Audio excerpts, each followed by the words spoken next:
Amados hermanos, de nuevo continúo con ustedes para este valioso estudio del libro de Éxodo. Hoy vamos a ver la lección número 127. Es una lección también edificante que continúa precisamente con el levantamiento del tabernáculo y la presencia del Señor.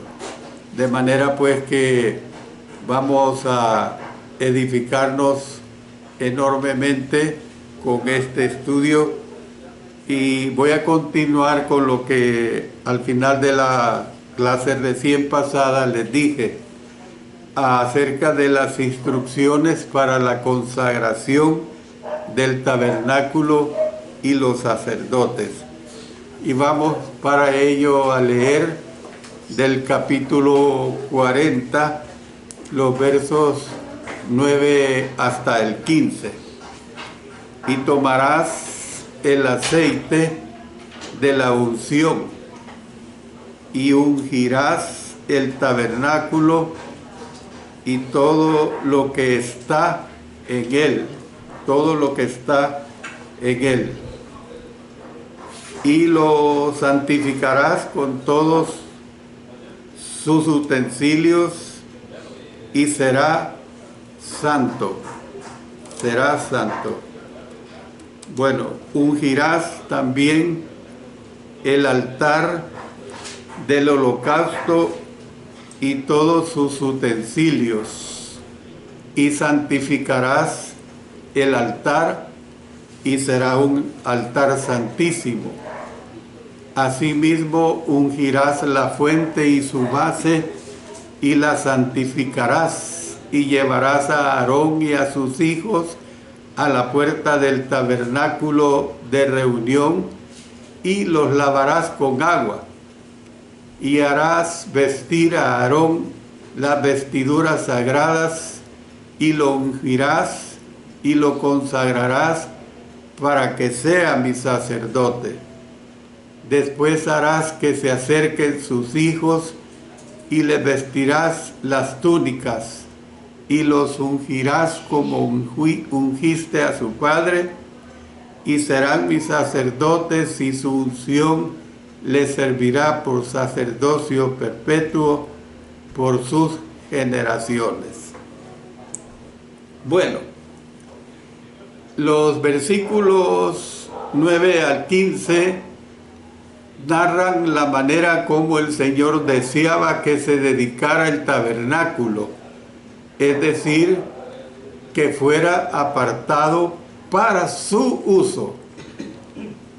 Una vez más, en el versículo 9, como en los versículos 1 y 2, las instrucciones son introducidas con una declaración que resumía lo que venía a continuación. Moisés había de usar el aceite de la unción para ungir todo lo relacionado con el tabernáculo. Por eso dice el tabernáculo y todo lo que está en él, todos sus utensilios. Se lo dice a Aarón y a sus hijos.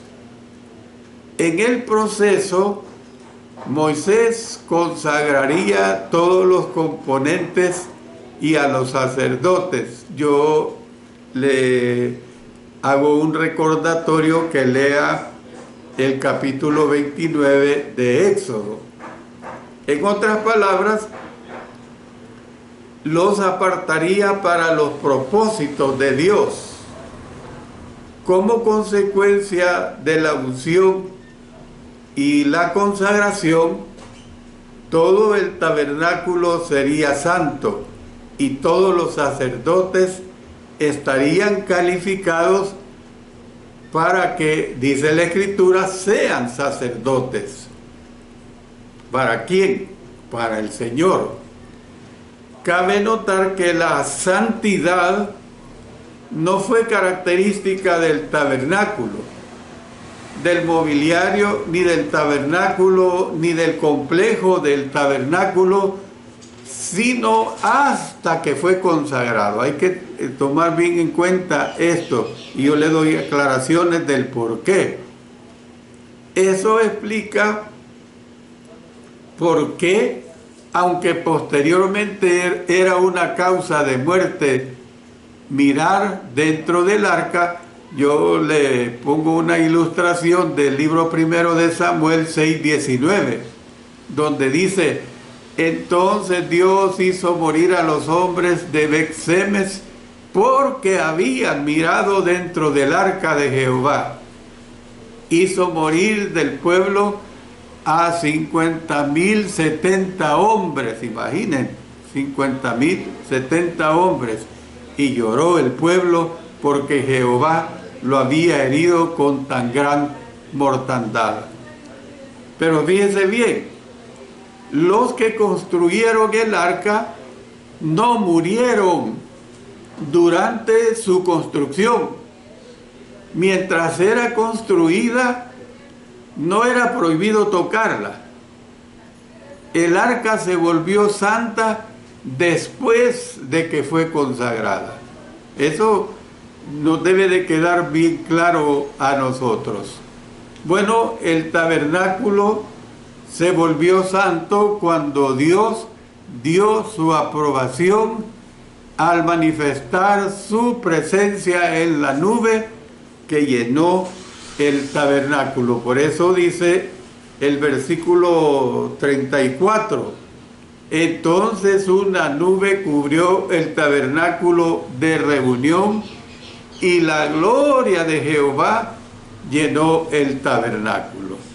Bueno, esto es lo que podemos decir, hermanos, en cuanto a las instrucciones para la consagración del tabernáculo y los sacerdotes. Pero ahora veamos ya específicamente cuando se levanta el tabernáculo.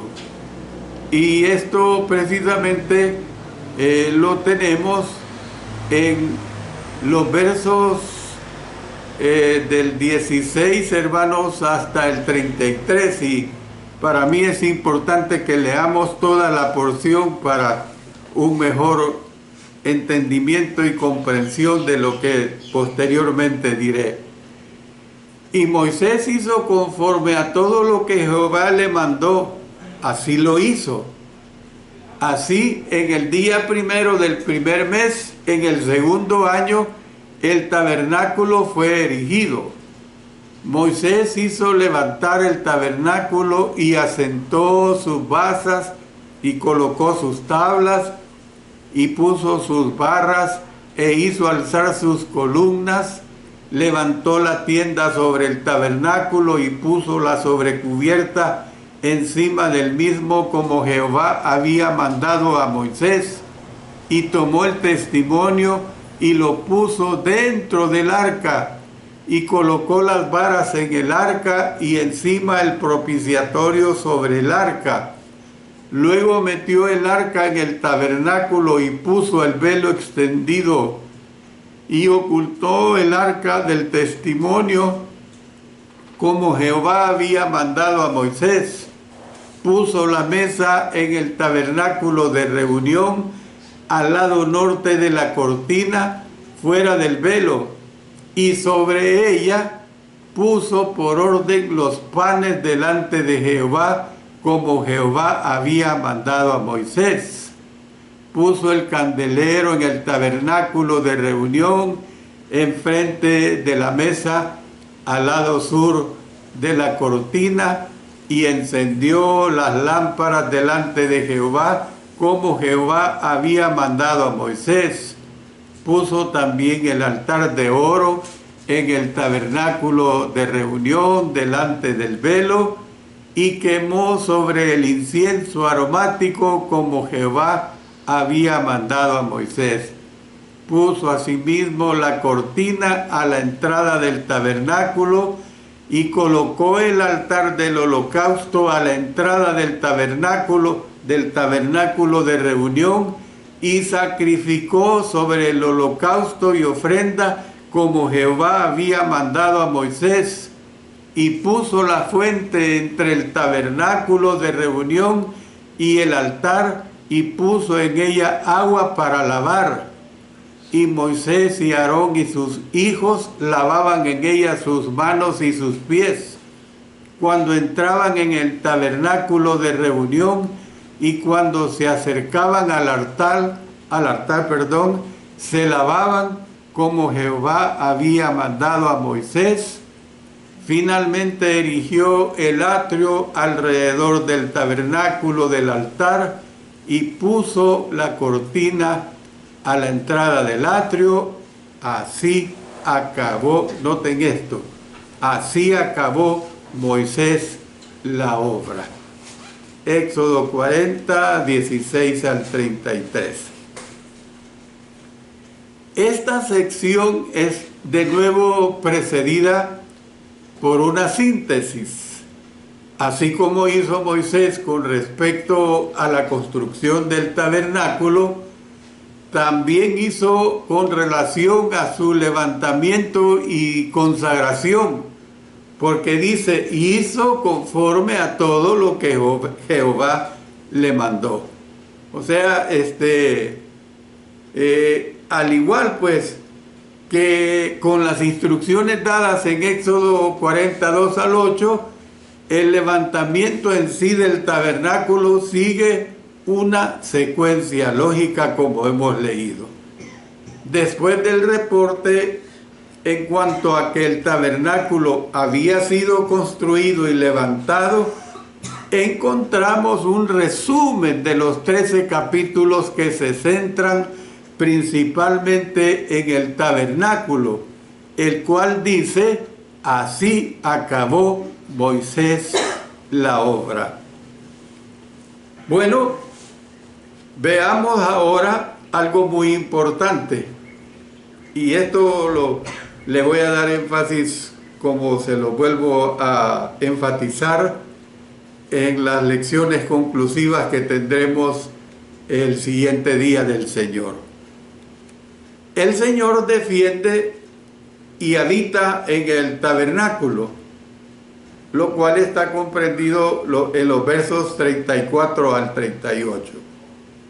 Y lo que vemos es que la gloria del Señor entra en el tabernáculo, versos 34 y 35.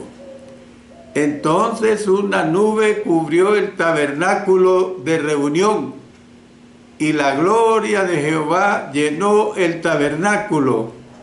Y no podía Moisés entrar en el tabernáculo de reunión, porque la nube estaba sobre él, y la gloria de Jehová lo llenaba. Éxodo alcanza su clímax en estos versículos. La sinfonía del vínculo amoroso de Dios con Israel subió de intensidad a medida que Dios descendía a morar con su pueblo en el tabernáculo que habían construido para él. Por eso es que vemos que los versículos que están redactados con un estilo, hermano, sublime y poético, describen precisamente la manifestación de la gloria divina en expresiones que se asemejan a las usadas al final del capítulo 24. Ustedes recuerden cuando estudiamos ese capítulo 24 para ilustrar la presencia de Dios en el monte de Sinaí. El tabernáculo, por decirlo así, es una forma de Sinaí en miniatura, que puede ser transportado de un lugar a otro, con el fin de acompañar a los hijos de Israel en su viaje y servir como una muestra palpable de la palabra divina en medio de ellos en sus viajes. Entonces, ¿qué vemos? Que el descenso de Dios y la forma como manifestó su gloria pretendían alcanzar al menos tres objetivos. En el presente capítulo se conjugan dos pensamientos. El primero es que Dios muestra su aprobación de la obra terminada al descender en la nube de gloria que muestra su presencia. Por eso miren el verso 9 del capítulo 33. Cuando Moisés entraba en el tabernáculo, la columna de nube descendía y se ponía a la puerta del tabernáculo, y Jehová hablaba con Moisés. El segundo pensamiento relacionado es que la misma nube, el símbolo de la presencia de Yahvé, los guió día y noche durante los años en el desierto de lo vivido por Israel. Miren lo que dice Éxodo 40:36. Y cuando la nube se alzaba del tabernáculo, los hijos de Israel se movían en todas sus jornadas. Bueno, yo hace un momento les he dicho que el descenso de Dios y la forma como manifestó su gloria pretendían al menos alcanzar tres objetivos. Número uno, demostró la aprobación de Dios de la obra terminada del tabernáculo. Miren qué hermoso esto. Esto yo lo puedo decir de esta manera para ilustrarlo, que Dios, como iglesia que somos, debe aceptar nuestra adoración. Y para que Él la acepte como nuestra adoración, nosotros debemos de sujetarnos a hacerla como Él demanda a través de las escrituras novotestamentarias. Y número dos, simbolizó que Dios estaba en medio de su pueblo y siempre estaría con ellos, ayudándoles y guiándoles. Miren los versos 36 al 38. Y cuando la nube se alzaba del tabernáculo, los hijos de Israel se movían en todas sus jornadas.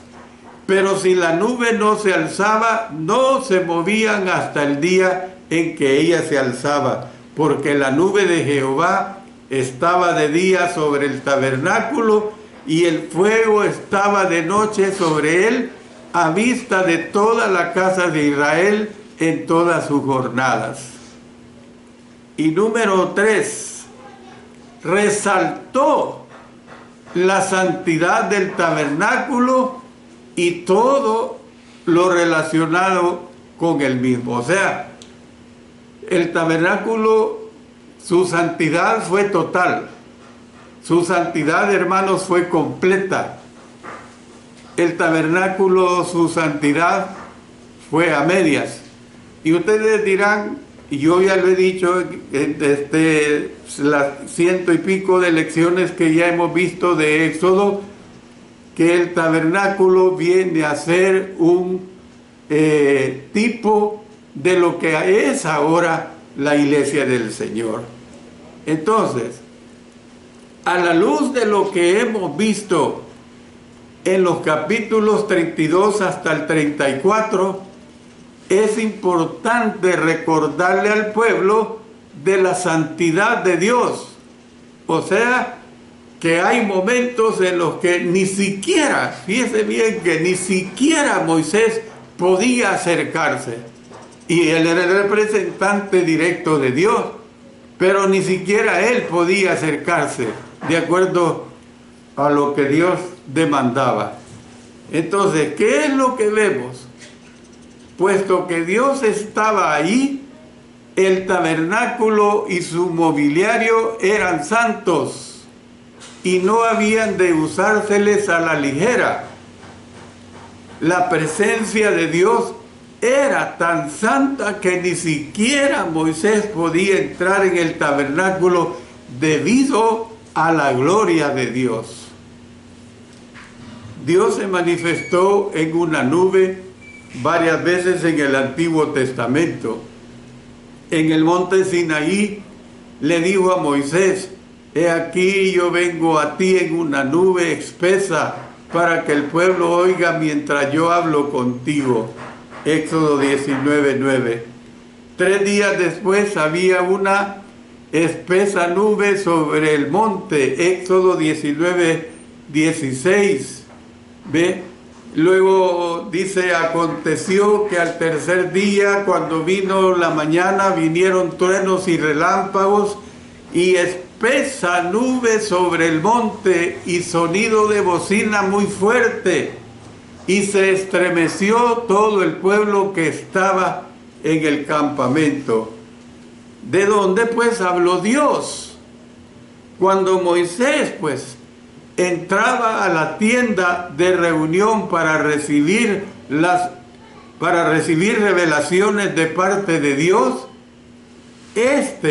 manifestó su presencia en una nube, lo que hemos leído en el versículo 9 de Éxodo 33. Después de finalizado el tabernáculo, el Señor continuó manifestando su presencia por medio de la nube. Durante el día, la misma tenía fuego durante la noche.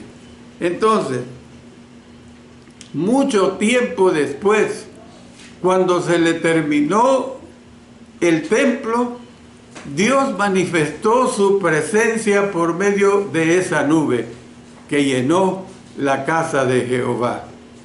Miren lo que dice el libro primero de Reyes, capítulo 8, versículos 10 y 11.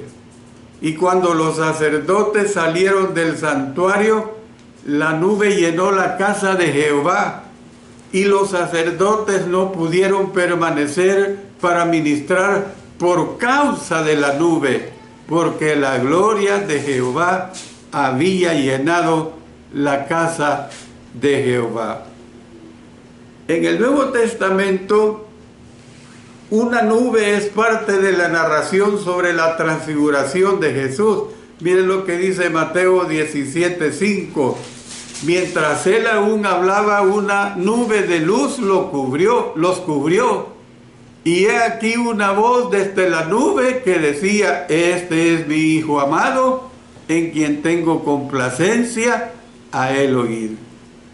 Jesús fue llevado al cielo en una nube, dice Hechos 1:9, y habiendo dicho estas cosas, viéndolo ellos, fue alzado y le recibió una nube que le ocultó de sus ojos. Y mire lo que nos expresa la palabra de Dios. Y vendrá de nuevo en las nubes del cielo, dice Mateo 26:64. Jesús le dijo, tú lo has dicho, y además os digo que desde ahora veréis al Hijo del Hombre sentado a la diestra del poder de Dios y viniendo en las nubes del cielo. Entonces, ¿qué es lo que nosotros vemos? Que a Dios no se le puede ver tal como Él es. Sin embargo, dio a conocer su presencia continua a Israel mediante algo que pudiera verse. En este caso, es una nube. Como se hizo observar con relación al capítulo 3, el término técnico para una aparición de Dios es conocido como teofanía. A su presencia se le refiere como la gloria de Jehová. Dios mismo escapa a las palabras. Su realidad, hermanos y hermanas, es indescriptible. Lo mejor que un ser humano puede decir o entender cuando habla de la presencia de Dios es hablar de la gloria de Jehová. Dios mismo no puede ser visto ni totalmente comprendido. Sin embargo, los hombres pueden al menos de alguna manera ver y comprender la gloria de Dios. Yo le recomiendo a usted que lea el capítulo 1 de Ezequiel. Ahí se habla muy hermosamente donde Ezequiel dice que vio visiones de Dios. y en el versículo 28 concluye diciendo: esta fue la visión de la semejanza de la gloria de Jehová. Bueno, termino este mensaje diciendo lo siguiente. El Señor, perdón, hermano. El Señor mora con su pueblo. Dice los versos 36 al 38. Y cuando la nube se alzaba del tabernáculo, los hijos de Israel se movían en todas sus jornadas. Pero la nube no se alzaba, no se movía hasta el día en que ella se alzaba, porque la nube de Jehová estaba de día sobre el tabernáculo y el fuego estaba de noche sobre él, a vista de toda la casa de Israel en todas sus jornadas. Éxodo termina con una nota esperanzadora y que ve al futuro. La promesa de Dios en la que dice: habitaré entre los hijos de Israel y seré su Dios, que lo expresa en Éxodo 29:45, hermanos y hermanas, se había cumplido. Es decir, la teología de la presencia de Dios se ha convertido en la realidad de su presencia. Sin embargo, la historia de Israel no había terminado, apenas comenzaba. El pueblo iba camino a la tierra prometida. El pasaje enfatiza el hecho de que la historia de Israel continuaría y ellos alcanzarían esa meta. Durante ese tiempo, en todas sus jornadas, la presencia de Dios estaría con ellos. La nube y el fuego estarían ahí para guiarlos. Entonces, ¿qué es lo que vemos? Así como Israel había seguido las instrucciones de Dios en la construcción del tabernáculo, siguió la guía de Dios a medida que viajaba, determinando si se movían o si se quedaban acampando según se movía la nube. Yo les termino diciendo lo siguiente: al mirar Israel al futuro, ellos podían esperar que la nube de Jehová siguiera manifestando su presencia, su guía y su protección. Hermanos y hermanas, ¿cuál es la aplicación que vemos nosotros hoy en día como iglesia, como cristianos? Que la presencia de nuestro Dios siempre estará con nosotros, siempre y cuando hagamos su voluntad, su presencia, su guía y su protección. Siempre la tendremos si somos fieles a Él, si somos totalmente obedientes a Él. Les invito, hermanos, para el siguiente día del Señor, para escuchar las lecciones conclusivas del libro de Éxodo. Que Dios ayude a cada uno de ustedes en la práctica de su palabra y sobre todo que Dios nos ayude a vivir de acuerdo a como Él nos lo pide. Oremos. Señor Dios Todopoderoso, gracias te damos por tu mensaje, por tu verdad que nos ayuda enormemente a estar conscientes de que la presencia de Dios en nuestras vidas siempre la tendremos de acuerdo a nuestra fidelidad e integridad hacia Él. Oramos en el poderoso nombre de nuestro Señor Jesucristo. Amén. Amén.